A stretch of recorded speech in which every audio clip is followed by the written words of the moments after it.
সংকল্প নিয়ে রাজনীতি শুরু করেছিলাম। এই এলাকার মানুষ আপনাদের দোয়া আশীর্বাদে আমি একবার নয় 4 বার ভারতবর্ষের পার্লামেন্টে যাওয়ার সুযোগ পেয়েছি। তাই আমি আপনাদের কাছে সারা জীবনের জন্য ঋণী এবং কৃতজ্ঞ। সেদিন আপনাদের সঙ্গে আমার হয়তো নির্বাচনী সম্পর্ক বা ভোটের সম্পর্ক ছিল, কিন্তু আজ আপনাদের সঙ্গে আমার সম্পর্ক আত্মীয়তা, ভ্রাতৃত্ব এবং বন্ধুত্বের সম্পর্ক। আমি আপনাদের শ্রদ্ধা করি, আমি আপনাদের সম্মান করি, আমি আপনাদের ভালোবাসি। আমি কি করেছি বা করিনি সেটা এই এলাকার মানুষের কাছে এসে গল্প করার কোনো প্রয়োজন পড়ে না, কারণ তাহলে মায়ের কাছে মাসির গল্প হয়ে যায়। এখানকার মানুষের প্রত্যেকটা গ্রামের সঙ্গে আমার পরিচয়। এই এলাকা আমি 99 সালেও দেখেছি। তারপরে আমরা জেলা পরিষদ গঠন করেছিলাম, সিদ্দিকা বেগম আমাদের সভাধিপতি হয়েছিল। এই এলাকার রাস্তাঘাট কিভাবে করার চেষ্টা করেছিলাম, এখানে বিদ্যুৎ সংযোগ সবাই জানে না। আজ আমি শুধুমাত্র ভোটের জন্য আসিনি এখানটায়। আজকে এই এলাকার মানুষকে নয়, এটা কোনো বিধানসভা নির্বাচন নয়, এটাকে রাস্তা করলো কি করলো না তার নির্বাচন নয়। এই নির্বাচন অনেক বড় প্রেক্ষাপটে হচ্ছে। ভারতবর্ষের লোকসভা নির্বাচন, সারা দেশব্যাপী নির্বাচন হচ্ছে। 90 কোটি ভোটার এই নির্বাচনে অংশগ্রহণ করবে।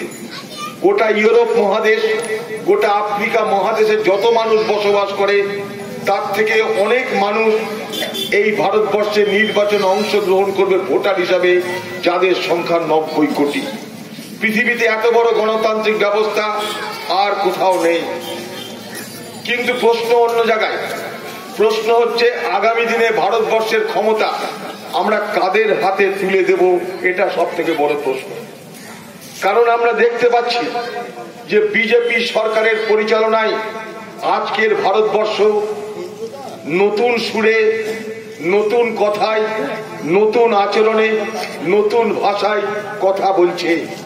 সে ভাষাটা আমাদের কাছে অপরিচিত, সেই ভাষাটা আমাদের কাছে বিপদের সংকেত, সেই ভাষাটা আমাদের কাছে অনিশ্চয়তার বার্তা আনে, সেই ভাষাটা আমাদের কাছে নিরাপত্তাহীনতার কথা বলে।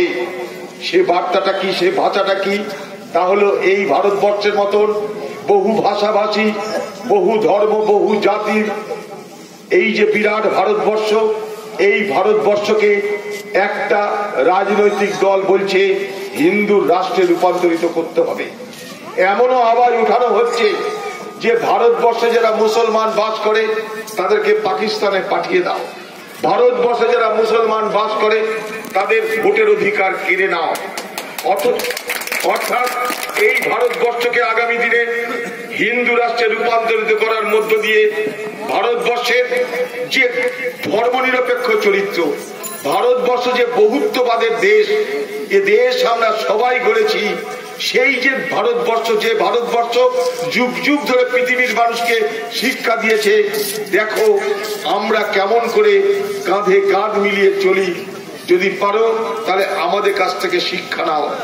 পৃথিবীতে অনেক গণতন্ত্র আছে, ইউরোপে গণতন্ত্র আছে, আমেরিকায় গণতন্ত্র আছে, কিন্তু এত ধর্ম, এত ভাষা, এত বর্ণ, এত জাতির মিশ্রিত গণতন্ত্র পৃথিবীর কোথাও নেই। সেইখানেই ভারতবর্ষের গণতন্ত্রের সব থেকে মাহাত্ম্য। এটা সম্ভব হয়েছিল কেন? এটা সম্ভব হয়েছিল একটাই কারণে, আমাদের সংবিধান, আমাদের জাতীয় আন্দোলন। ভারতবর্ষের সংবিধান, ভারতবর্ষের জাতীয় আন্দোলন কি শিখিয়েছে? শিখিয়েছে এদেশ সকলের জন্য সমান। এদেশের ধর্মের নিরিখে রাষ্ট্র পরিচালিত হবে না।